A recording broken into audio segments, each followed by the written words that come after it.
Hey there, I've got my stool here because it's not often I'm not tall enough, but I actually need this in order to reach the topic for the day, which is my personal houseplant collection. It is mid-November now, and I've really let it go. I've been so busy, as many of my followers know. I haven't even been able to make very many unearthed horticulture episodes, so I am changing that right now, this moment. We are going to run through my plant shelves and talk a little bit about just routine maintenance that you can do leading into winter months for your houseplant collection. And it's oddly relatable. You're going to see that even though I own a plant shop for a living and I have a horticulture degree, I'm bona fide. I actually, I am a plant neglector. I know everyone laughs when I say that, but that also makes it easier for me to advise you, my customers, my followers. And so we're going to take a closer look at my plants on my plant shelf today. I have to get some supplies first, so I'm going to go do that, and I'll be right back. I brought some supplies. I've got my handy dandy trusty enamel tub here. I got a microfiber cloth. I have my sharpened snips and some rubbing alcohol to sterilize these between plants. So that I don't transmit any kind of diseases between plants. I don't think I have any issues with disease, but it is a precaution that I take. So we're just gonna work our way through these shelves. So let's dive in. If I need any other supplies, I will go get those.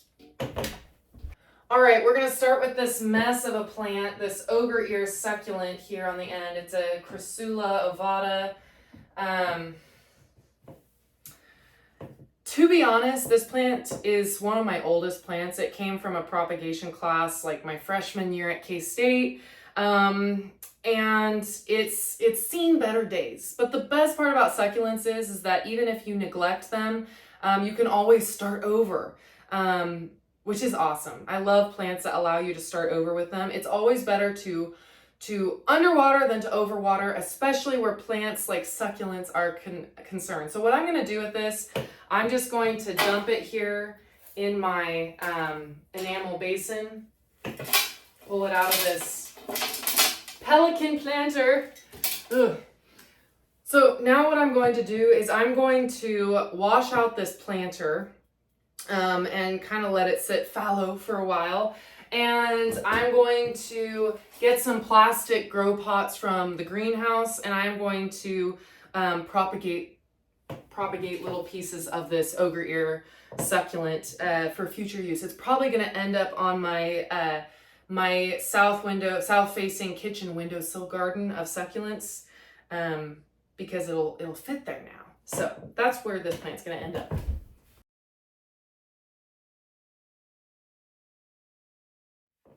Okay, next up we're going to discuss this Beefsteak Begonia. Begonias always lose leaves like clockwork. As long as they're putting on new growth, you know that they're healthy and doing well. Here's the situation with this begonia. Begonias can kind of grow in two ways. You have your rhizomatous begonias and your begonias that grow with a horizontal stem. And then you have your more vertical begonias that grow upright. This one, I have to say, is more of a vertical begonia. The problem with it is that I have a dowel rod stake in here that rotted out in the pot, and so it just snapped over on its side. And if you've ever used wooden stakes before or wooden poles, you know the risk that you're going to have of them rotting in the soil, because water and wood, eventually the wood rots. That's why I always recommend when you're training like a philodendron or monstera or anything in that aroid family to a pole, that you use something that is like has CVC or pipe. The words will come to me later. It has pipe center plastic so that you don't actually have the rot issue, because it is a nightmare if your plant actually roots into that moss pole to support it in the future after it's rotted, because how do you actually extricate the plant from the pole and replace the pole? big challenge, big challenge. So always think about maintenance ahead of time when you're doing supports. So basically what this begonia needs is it needs a lot of things. It's in a pot inside this pot because I'm a big believer in that with houseplants. It's very dry right now. It probably needs to be not increased in pot size, but the soil needs to be replaced because it's pretty crispy, pretty gritty. And I need a new pole, a new support for it. And its stem is doing this weird curly thing right now. It's like actually done a double loop-de-loop. And so I gotta figure out what to do with that. I can propagate it, I can cut it back and let it reflush. It's got some pups from the base coming. The thing about begonias is that the top growth is always gonna be happiest because they're getting the light. The lower growth is gonna turn crispy and drop off. This needs some dusting. So I think I'm just going to get some fresh soil, keep it in the same pot size, kind of work the roots up. I'm going to get a new pole for this one, a new stake, and I'm going to fix that. I'm going to dust the leaves, clean those off, and give it a good saturating watering and probably fertilizing. Even though I normally don't suggest fertilizing in the winter, this room is south facing and I've got supplemental lights here that are on timer. You can see those. Normally I wouldn't recommend the Amazon style lights, but when they're supplementing the light for your plants, they're decent. They're okay. I like the convenience of the timer function. So yeah, I'm gonna work on that. That's how that plant's gonna go. You can tell it's flagging. The word horticulturists use when a plant is really drought stressed looking, it's wilting. It looks like it's flagging. It's just kind of drooping. It's hanging like a flag on a pole on a non-Kansas windy day. Okay, but yeah, I'm gonna try to get this pot out of here so I don't have to. Yeah, because this cool pot is a mid-century kind of looking pot and it's copper, and so I really don't want water down in it. So I actually have a plastic pot in there, and then I also have a saucer down in here, and wow, there's still water in that. Okay, I'm gonna fix this situation later too. Next up, let's talk about my ZZ plant. I feel like we're going in order here. This is a Lucky ZZ. So it's a cultivar Lucky, and that's because of its rounded leaf tips. And you can see kind of what's happened because of how it sat on the shelf. It's very one-sided. It's fanning out from the wall side. It's super dry. Like, it's super dry. I had someone on the bus ask me the other day why their ZZ plant was no longer shiny and rubbery and plastic looking, because if you know ZZ plants, you kind of know how they get that almost fake look to them. And I said, really, because of how we treat ZZ plants, we abuse them so bad. We stick them in corners of the house where it's really low light, and then we drought stress them because we only water them once a month. Now, they can live that way, but I mean, no plant's gonna say no to a little TLC. So they can get that more dull look when it's older growth, or if they're in lower light, or if they're staying dusty. So give them a little TLC. You might be surprised they'd start to shine up again. Please don't use leaf shine if you can help it. I always recommend using baby soap, and I actually have a whole nother Unearthed Horticulture episode on how to clean your plants with home goods, with things that you have on hand at home, or it's easy to get at like Walmart.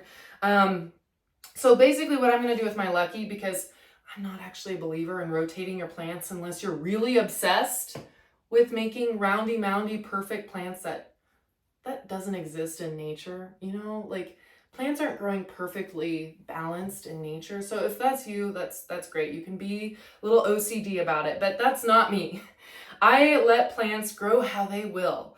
And I am not big on rotating my plants because that's a lot of work. So I'm fine with just seeing this side of the plant.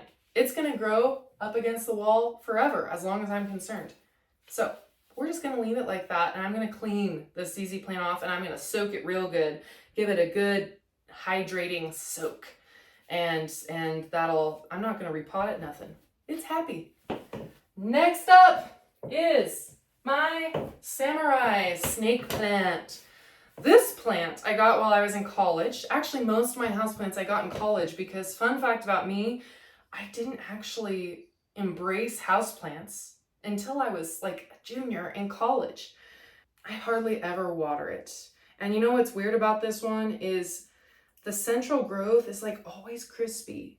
It's not rotted in the center, but it's also like, it's just a hole in the center. So I'm wondering if it's gonna pup off, because usually what happens when you lose the terminal growing point on a plant like this, that's very vertical, they start to throw pups or little clones of themselves off the base of the plant. It just might not be in enough light on this top shelf here in order to actively grow, and I'm probably drought stressing it.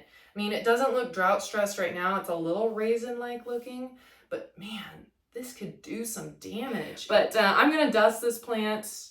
I might refresh the soil on this one. I hate messing with ZZ plants and snake plants because you can inadvertently cause rot by even just changing the soil, because new soil is always inherently gonna retain more moisture. And so you can risk root rot just by refreshing the soil on a plant going into winter months. So I might just wait until March. Boo, get down. Oh, she wants her bed, her sunny bed back. Anyways, so I might just wait till March for that. So I might just dust this plant. It's got a little stake here, like a little chopstick style stake. I think it came off a mini orchid from the grocery store. Just drove it in there to keep this plant from completely toppling out of the pot. You know, I'm gonna be real with you. Not everything is perfect. Last, but certainly not least, we have the mother of all mother Cebu, Pothos. So I have this in a head planter up here, and it should be trained to something so that it doesn't go wild like this, where it's producing like a leaf every 10 nodes. Like, what up with that? It's super crazy. But this has just been hanging loose. My cats think this is a jungle gym. So what I need to do basically is prune these off and dust the plant, take off any dead growth. And I need to check out what's going on with the root health on this plant in this pot. I really drought stress this thing. I let it get really dry because it has no drain hole in this pot. So it's always best to be on the safe side of that. So I've got one of the problems you may discover if you've got a plant, and I need to show you this up close. It has started sticking itself to my wall, which is really unfortunate because I have wood paneling walls. As you can see, this house was a 1970s remodel situation, and it has been painted over. And so this paint peels all the time. So I guarantee you I'm going to start peeling this plant off of the wall, and I'm going to have little brown spots where a root slurped itself to my wall.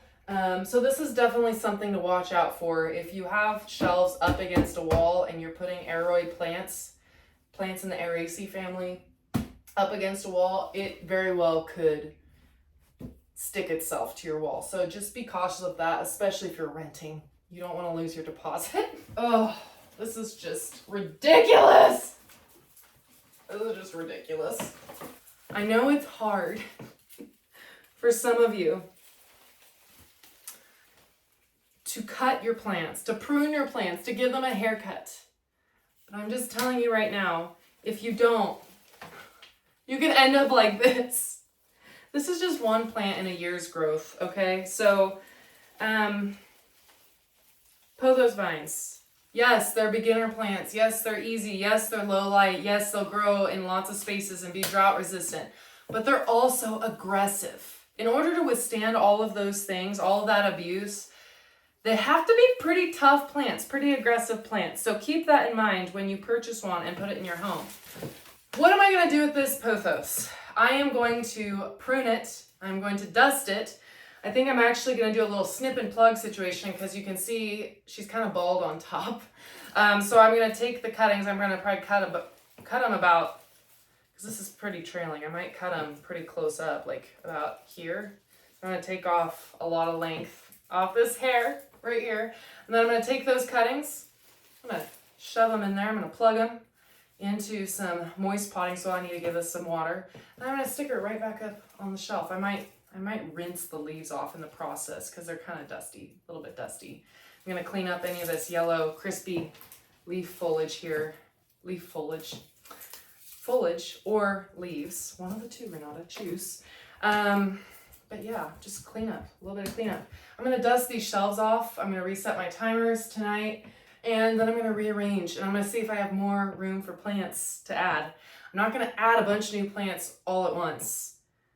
I like to spread it out. Enjoy the process. So, yes. That's all I have for you on this episode of Unearthed Horticulture. I'm starting to get my shelf piece back together. I'm waiting for that copper pot to dry here, and I need to get a pole for my white albo Epipremnum pinnatum. I'm thinking I'm going to get one of those stackable PVC, there's the word, PVC pipe poles, and if I can't get one, I'm just going to make one, and that definitely should be another Unearthed Horticulture episode. I've got a few fun pots I need to fill. You can see I've got a Luna Reese squiggle pot. It's just too cute not to keep. And then I've got some McCoys throughout. I still got to think of a little cute plant for my little red pot.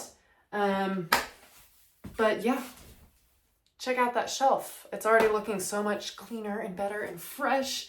I stuck some extra cuttings in the top of that Cebu pot, and I pointed both grow lights directly at it, so hopefully that light helps promote that root growth, those hormones that cause roots to grow. And then yeah, there you have it. I hope you enjoyed this episode of Unearthed Horticulture, and until next time, yeah, that's it. That's all I got.